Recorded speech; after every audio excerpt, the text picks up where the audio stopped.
it's funny, I played rugby in college, but my main sport for most of my life was baseball. And I actually played rugby and baseball in college.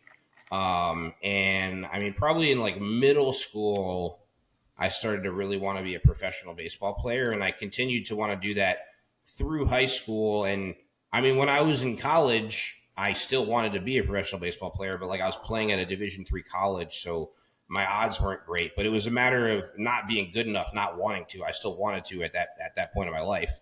So I guess for a while, I really wanted to pursue baseball, and I didn't end up getting to the pro level, but to some degree, I was able to, live my dream, playing in college, which is still farther than most baseball players make it. No kidding. So yeah, I'd say, because of my background in sports, like sports broadcasting wasn't completely unfamiliar to me. But the way I got into sports broadcasting was when I was at Curry College. They just had a really good TV and radio program there. And I went there undeclared on my major, not knowing what I wanted to study, not knowing what I wanted to do after college. But I kind of developed an interest in doing it, while I was there at school. And it was kind of one of those things where it's like, okay, I'm playing at a Division III college. I don't even start. I'm starting to have my doubts about playing at the professional level, and I'm starting to develop this new interest in sports broadcasting. So I guess really college is where I kind of transitioned from wanting to play to wanting to broadcast. That's really cool. And I guess looking back as a child, wanting to be a professional player at some point or a baseball player, that is kind of something pretty grand. So that's cool. You just ended up doing the broadcasting thing. Which, like you said, ESPN, I know there's ESPN in every major city that has a sports team, that has a college or whatever. You've got, we've got local channels here in Chicago and everything too.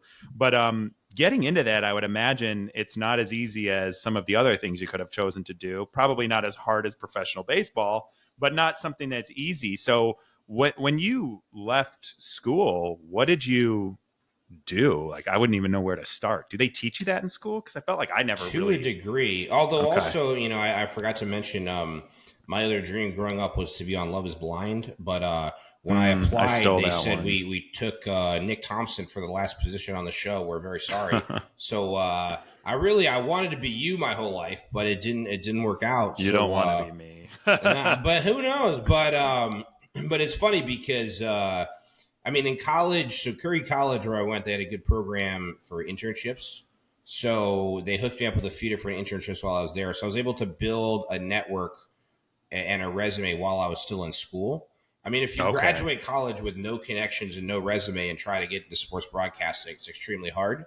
But I built a resume and built connections while I was there. My senior year, I did an internship at NBC Sports Boston, and I job shadowed their Boston Bruins reporter at Bruins games. And there was one game I'll never forget. His wife gave birth during the game, so he had to leave early. So I went into the locker room and interviewed the players on TV. And at the time, I was still in college, so I interviewed the players on TV, and then I didn't even have a car, so I went and got on the subway and took the subway back to campus and went to class the next morning. So it was kind of like, what was that like? Was that nerve-wracking? It was wild. I can't even.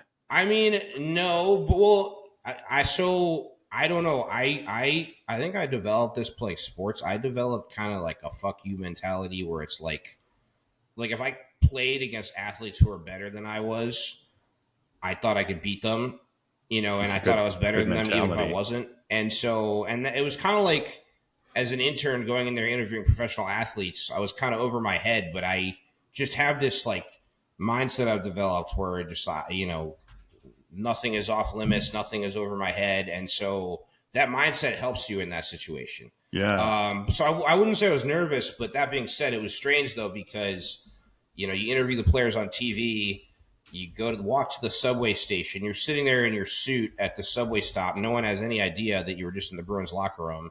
You get on the subway, go back to campus. I went back to my dorm. And the next morning I had an 8 a.m. math class. And like less than 24 hours later, I'm in a math class at Curry College.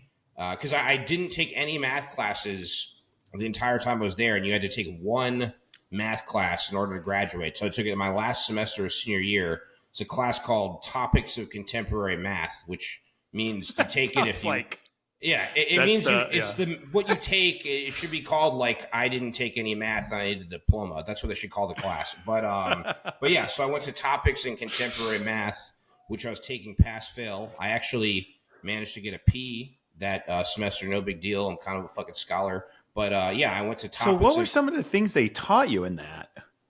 contemporary math. Yeah. I mean, it's standard math class, different problems, different. I mean, very. It was because it wasn't just like calculus or just ones. It was like a mixture of different math classes, and you didn't actually have to get to the point where you fully understand each topic. You just get a Oh, little Spark dabble. Notes version. So yeah, It's like me with algebra, which I had to retake in high school. uh, It was like, I understand the concept of solving for X, but don't ask me to actually do it. It was right, right, like, right. I mean, I was a beast at middle school math. I had a in eighth grade. I had a 99% average in oh, wow. in my math class, and then after that, my math career went straight downhill. I took like pre-calculus my senior year of high school, and then didn't even take any math for 4 years of college. But it's funny because I went to a different school my freshman year, and they had different graduation requirements. So some of the like most basic classes you had normally would take as a freshman at a lot of schools, I didn't take at Curry because I'd gone to a different school and they didn't accept my many of my Oh my credits from my previous gosh. school. So I took the most like senior year. I took like topics of contemporary math. I took a class because I needed a math and a science. So I took topics of contemporary math. I took intro to science, which is also a joke. That sounds It like a second grade class. Yeah, it's like basically you learn how to draw in a coloring book in that class. And then I like took these joke classes and then was like taking public transportation to Bruins games to interview the players. It was a very weird experience. So I was how did like, you yeah. yeah, how did you feel like when you were in the locker room and then out afterwards? I bet was it like an adrenaline rush or was it like a relief or It was almost like a letdown. Like it's almost like I don't do cocaine, but like people talk about like how the come down's a bitch with certain drugs. okay. I've Like you never feel done like you're the cocaine coolest either. guy in the world, when you're in the locker room, and then you know you go to the subway station, and like I was an intern, I made minimum wage, so it's like, well, I got $65 in my bank account, and Uber home would be 50, so I'm gonna wait 20 minutes for the subway because I can't afford an Uber. See, it's like Which almost like when Superman is Superman in his costume and he's a badass and he takes off the costume and he's just a fucking dork. It's like I felt Clark like I Kent. just taken off my Superman costume. So Yeah. yeah, and it's just You, kind of like because it's just kind of like a weird existence where it's like I didn't consider myself a college student. I didn't consider myself a member of the media. I was in this like weird in between stage in my life. well, and you happen to kind of get in that position as an intern where you're doing these interviews instead of observing, right? So Yeah. it is like a there's no structure or Well, so roadmap for normally when you intern, you just job shadow, and yeah. it's like bring your kid to work day. I guess I'd impressed them at my internship to the point where they let me go to games with reporters, but I was still mostly just observing. But yeah, the Bruins main reporter Joe Haggerty, his wife started giving birth during the game, so I had to fill in for him. That's So so crazy. thank God Joe Haggerty forgot to use condoms one night because that kind of got me my opportunity. So yeah, Mister No Pullout Haggerty got me my opportunity. Do you still talk to him? No, so Oh, okay. I so was gonna say nothing I'll clip against that him. for you if you want to send it to him. Say Well, thank you. so with him, I guess his mindset is when you're an intern, he'll be nice to you and be there for you and coach you. But then once you're not an intern anymore and it's not his job to coach you, he doesn't want to talk to you until you've really, really, really made it. So like the stage in between like a college intern and like an established guy, during that time frame, he doesn't want to talk. He basically it's like come talk to me once you've made it.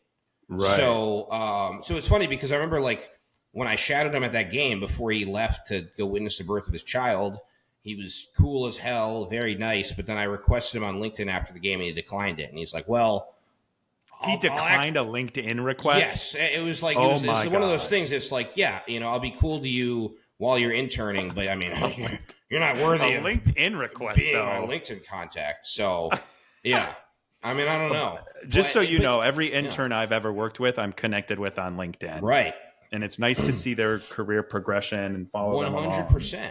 100%. And no, I don't really have any hard feelings against him. I didn't take anything personally. I think he has a very specific mindset. And he was, like I said, really cool when I hung out with him at the game. We had a really positive interaction there. He has a certain mindset. I didn't feel as was anything personal against me. Oh, I mean, yeah, he probably did it with everyone. 100%. Yeah. Although there have been, and he wasn't in this category. I mean, I've met a lot of different people. Some people have been really cool. Some people not so much. I mean, the other thing is, some people who I've had bad interactions with, I can just tell that they're insecure, and it's not really something I take personally. It's like they have their own shit they haven't figured out. And there are a lot. Broadcasting is so competitive. And I was going to ask, like, can you even have friends in it? Because you're all kind of like, well, no, you can have friends, but it's just very competitive, and there's bad job security, and you're under pressure to perform. So it's like it makes a lot of people feel insecure.